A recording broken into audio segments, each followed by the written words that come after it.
Assalamualaikum warahmatullahi wabarakatuh. Perkenalkan, nama saya Vito Swandi dengan NIM 2101172062 dari kelas 2A di 3 akuntansi. Baiklah, hari ini saya akan menjelaskan materi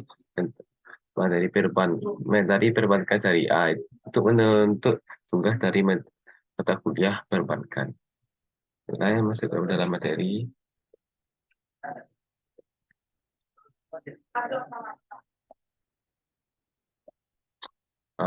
Berikut adalah materi yang akan saya bahas itu ada pengertiannya, ada fungsinya, ada prinsip, tujuan, pembagian bank syariah, dan jenis pembagiannya. Pertama ada pengertian. Menurut Undang-Undang Nomor 21 Tahun 2008 tentang Perbankan Syariah, bank syariah adalah bank yang menjalankan kegiatan usahanya berdasarkan prinsip syariah dan menurut jenisnya terdiri atas bank umum syariah dan bank pembiayaan rakyat syariah. Ini ada fungsi bank syariah, yaitu sebagai penghimpun dana dan penyalur dana dan pelayanan jasa. Maksudnya di sini yaitu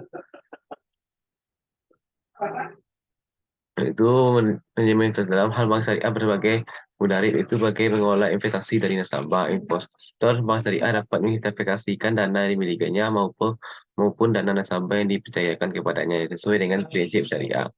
Itu sebagai penyedia jasa itu jasa keuangan dan lalu lintas pembayaran. Bank syariah dapat melakukan kegiatan jasa-jasa layanan perbankan sebagaimana lazimnya.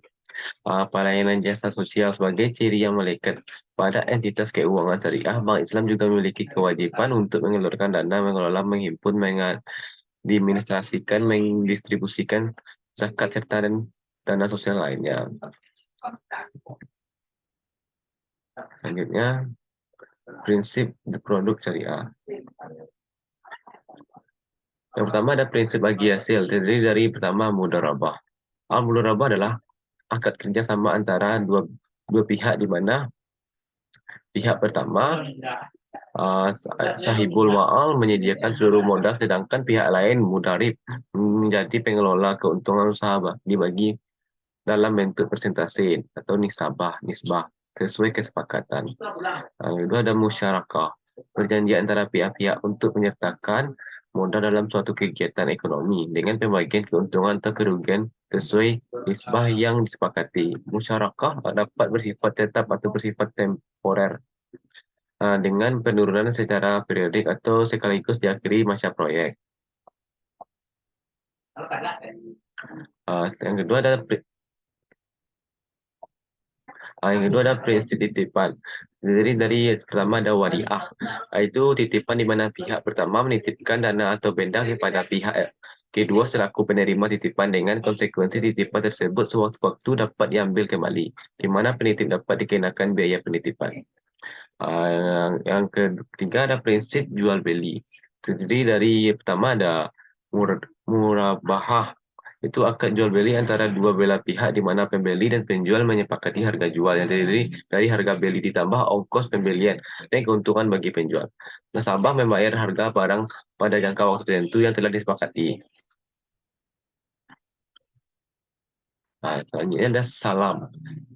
Adalah pembelian barang yang diserahkan di kemudian hari, sementara pembayaran dilakukan di muka menurut Peraturan Bank Indonesia Nomor 7 /46 PBI 2005. Salam adalah jual beli barang dengan cara pemesanan dengan cara-cara tertentu dan pembayaran tunai terlebih dahulu secara penuh. Ada juga itu istisana, itu adalah jual beli barang dalam bentuk pemesanan pembuatan barang dengan kriteria dan persyaratan tertentu yang disepakati dengan pembayaran sesuai dengan kesepakatan. Nah, selanjutnya itu prinsip sewa. Prinsip sewa terdiri dari pertama ada ijirah atau sewa murni, yaitu akad sewa menyewa barang antara pemberi sewa, yaitu muajir, dengan penyewa, yaitu mustajir. Setelah masa sewa berakhir, barang sewaan dikembalikan kepada muajir. Menurut Peraturan Bank Indonesia Nomor 7/46 PBI 2005, ijarah adalah transaksi sewa menyewa atas suatu barang dan atau upah mengupah atas suatu jasa dalam waktu tertentu melalui pembayaran sewa atau imbalan jasa. Yang kedua ada ijarah muntahiyah bitamlik. adalah kombinasi antara sewa menyewa, ijarah, dan jual beli atau hibah di akhir masa sewa. Menurut Peraturan Bank Indonesia Nomor 7 garis miring 46 garis miring 4 PI garis miring 2005, ijarah muntahiyah bitamlik adalah ijarah dengan janji atau wa'ad yang mengikat pihak menyewakan untuk mengalihkan kepemilikannya kepada penyewa. Uh, Selanjutnya, jasa-jasa terdiri dari yang pertama ada wakalah. Pelimpahan kekuasaan oleh suatu pihak kepada pihak lain dalam hal-hal yang boleh diwakilkan.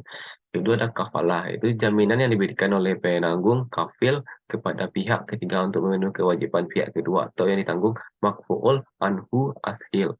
Dan penanggung dapat menerima imbalan atau fee sepanjang tidak memberatkan. Yang ketiga ada sarf. Transaksi ini transaksi jual beli mata uang, baik antar mata uang sejenis maupun antar mata uang berlainan jenis dengan penyerahan segera atau spot berdasarkan kesepakatan harga sesuai dengan harga pasar pada saat pertukaran. Selanjutnya ada tujuan. Pertama itu mengarahkan kegiatan ekonomi umat untuk bermuamalah secara Islam. Kedua, untuk meningkatkan kualitas hidup umat dengan jalan membuka peluang. Yang ketiga, untuk menjaga kestabilan ekonomi atau moneter pemerintah. Selanjutnya, perbedaan bank syariah dan bank konvensional. Dari segi tujuan dan pendirian. Latar belakang dan tujuan didirikan menjadi perbedaan bank syariah dan bank konvensional. Pertama, bank konvensional memiliki orientasi keuntungan dengan bebas nilai atau menganut prinsip yang dimiliki oleh masyarakat umum. Berbeda dengan bank syariah, tujuan pendirian tidak hanya berorientasi pada profit saja, namun penyebaran dan penerapan nilai syariah. Aktivitas keuangan perbankan dilakukan tidak hanya melihat efek dunia saja, tapi juga memperhatikan aspek akhirat juga. Dari sistem operasional. Sistem operasional juga menjadi perbandingan bank syariah dan bank konvensional. Pada bank konvensional, sistem operasionalnya melakukan penerapan suku bunga dan perjanjian secara umum berdasarkan aturan nasional. Akad antara bank dan nasabah bank ya, banyak dilakukan berdasarkan kesepakatan jumlah suku bunga. Sementara itu, bank syariah tidak menerapkan bunga dalam transaksinya. Menurut syariat Islam, bunga masuk dalam kategori riba, sehingga sistem operasional bank syariah menggunakan akad bagi hasil atau nisbah. Kesepakatan antara nasabah dan pihak bank berdasarkan pembagian keuntungan yang melibatkan kegiatan jual beli.